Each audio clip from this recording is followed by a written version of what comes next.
Hey everyone, Matt Pisarcik from RazorEmporium.com. Today, to continue our journey in the Razor Archive series of videos, and we're going to talk about a very special kind of tech razor, the lock type, or psycho tech razor, as it's lovingly called by us collectors and wet shavers out there.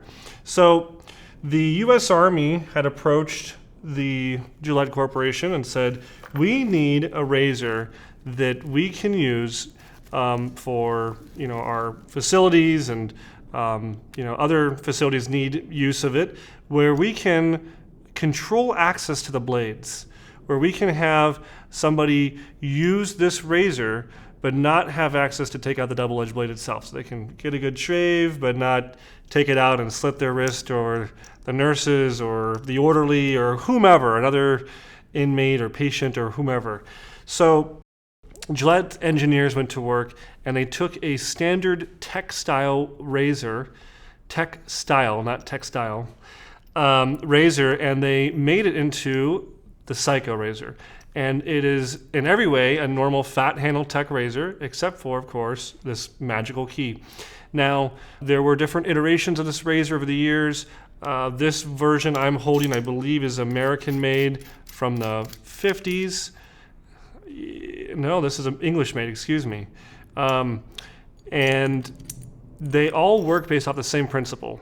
This is a Allen wrench or hex style female key that goes inside and hits a hex stud, and you just turn it and it basically releases the cap. So it's just like a three-piece razor, except for that you can't get to the part that takes it apart.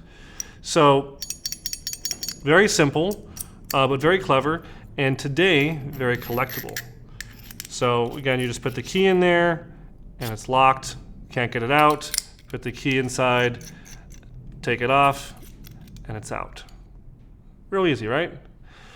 Now, why is this so cool? Well, it was used, again, in hospitals, in mental wards. I'm guessing some people in the Army maybe needed to have access like this. But today it's so collectible because of the story. There's no other reason. It's the story, because without that key, it's really, honestly, just a useless tech razor.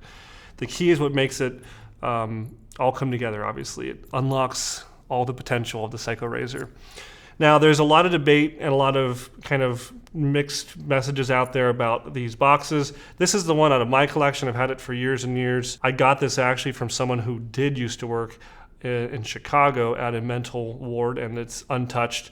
In fact, in doing so, just talking to you, I took a razor out of its tissue paper. Just for you guys, just for you I did that. But my set has all 10 keys, so 10 razors, 10 keys. There are some other people who have untouched boxes that have 10 razors and 1 key. So no record from Gillette as to when this change happened, or maybe it was by special request. We really have no idea. We could be taking guesses all day long and never really know the true story. But regardless, because of the scarcity of the keys, whether it's from 1 key per box or just you lose the key over the years, or it's still connected to that janitor's keychain, who knows where these keys are. These keys are hard to find. Now, for a shameless product plug, we have worked with a machine shop and a fabrication shop, and even the original company who makes these ball chains like this to make an exact replica of this key. This is an original I'm holding, but a replica looks almost identical. The only way to really tell the difference is the knurl pattern on this knurled kind of grip of the knob. It's slightly different, and I did that on purpose. I did not want these to be passed off as originals, so if you know what you're looking at, you can easily identify the difference between the two. But if you have a Psycho razor and you are missing a key, there's no better way to use it than with one of these replica keys, because the authentic ones are very hard to find. Every once in a while, you'll see someone mistakenly selling just a key off on eBay or some other auction site. And if you do see an original key, swoop it up, because you're not going to probably come across another one.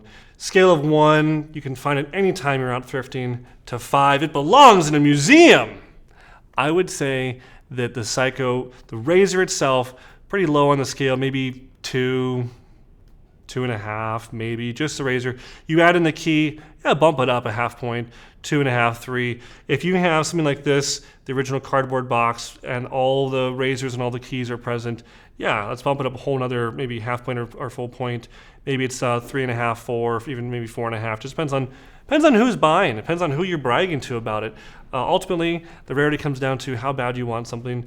They are harder to find like this, and they're getting even more hard to find as more guys are getting into vintage shaving. If you know something about these Psycho razors, if you got a crazy good tip on them, let me know in the comments below. And if you do, you are entered in to win this, the official Razor Emporium black and blue t-shirt. We appreciate you being part of our channel. Please like, share, subscribe, and we'll see you next time at Razor Emporium for all things vintage shaving.